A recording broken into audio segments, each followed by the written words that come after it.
Hello hello.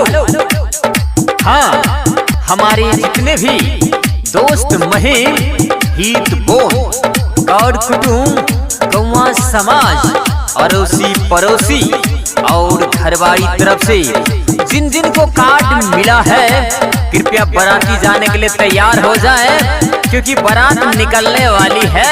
ये भैया के बियाह है राती में सब मिली जुली चला बाराती में। और हाँ, जितना भी लोकनिया जाने वाले हैं आंगन में जाए और टीका लगा के तैयार हो जाए। ये भैया के बियाह है राती में सब मिली जुली चला बाराती में। आई भैया के साली हमरा से नहीं बचतई रे। पार्टनर ए पार्टनर, भैया के कोई गो साली है रे? पार्टनर 3-4 गो साली है आ सब के सब टॉप माल है आ छठकी साली बाप रे खतरा माल है। तब तो मजा आ जाएगा। ओ डीजे वाला भाई बेस बढ़ाओ। कनी बेस बढ़ा धूम मचतई रे। आई बाराती में सब कियो नचतई रे। कनी बेस बढ़ा धूम मचतई रे।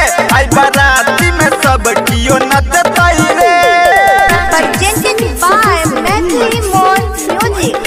और हाँ, जितने भी 4 चक्के वाले हैं कृपया गाड़ी को लाइन में लगाएं और डीजे को आगे ले जाएं। रे रे रे चश्मा वाला छोरा रे, नटुआ को कहीं बच जाता है रे? अरे वो भी लौंडा ही है। खूबे फोड़बई बम पटाखा रे, हिल जेतई पूरा इलाका रे। रे बैग वाला छोरा, भटक्का साइड में जाकर फोड़ना, उधर अगल बगल में खर वाला घर है। खूबे फोड़बई बम पटाखा रे, हिल जेतई पूरा इलाका रे। टोला मोहल्ला आस पड़ोस में होतई धूम धड़ाका रे। सुन ले नरे छोड़ा या परेटर रे, बंद होई के नहीं चाही जनरेटर रे। ने तो भैया के साली एह कोटा नहीं पटतई रे। पार्टनर कथीला रोता है रे? नहीं बुझा, वो तो जो डीजे बंद हो जाएगा नु तो इज्जत का कचरा कचरा हो जाएगा। पार्टनर टेंशन काहे लेता है?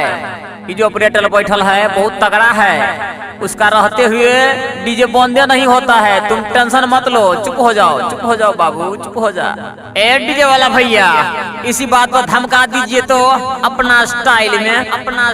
कनी बेस बढ़ा धूम मचतई रे। आई बाराती में सब कियो नचतई रे। कनी बेस बढ़ा धूम मचतई रे। आई बाराती में सब कियो नचतई रे। रे लड़का सब थोड़ा साइड हो जाओ, परीक्षने के लिए आ रही है। रे लोकनिया कोट वाला छोरा, एक गोरकी छोरी को लाइन मारता है, सब देख रहे हैं खेला मेला। अब भाऊजी आंख में कजरा लगाइए, चुगला मत बनाइए। हाथ में जे रखने छोटाली रे, उहे जिए सुन छोटकी साली रे। पार्टनर कौन थाली वाली है? पार्टनर गोड़ी पतली खड़ी है इस साइड से। हाथ में जे रखने छोटाली रे, उहे जिए सुन छोटकी साली रे। बुझे न दिहे ना मरे अपने त चुनी चुनी पढ़तौ गाली रे। गायक जीव छक्के बजबी है गाना रे, बंद करी है न ये तो चाहे थाना रे। रविंद्र अमित गोली के फायर करतई रे। हाँ बस कीजिए। अरे ऑपरेटर तुम कहाँ डरता है रे? अभी से जीव सिंह का गाना भर रात बजने दो। अमित भैया है ना, टेंशन मत लो। कनी बेस बढ़ा धूम मचतई रे। आई बाराती में सब कियो नचतई रे।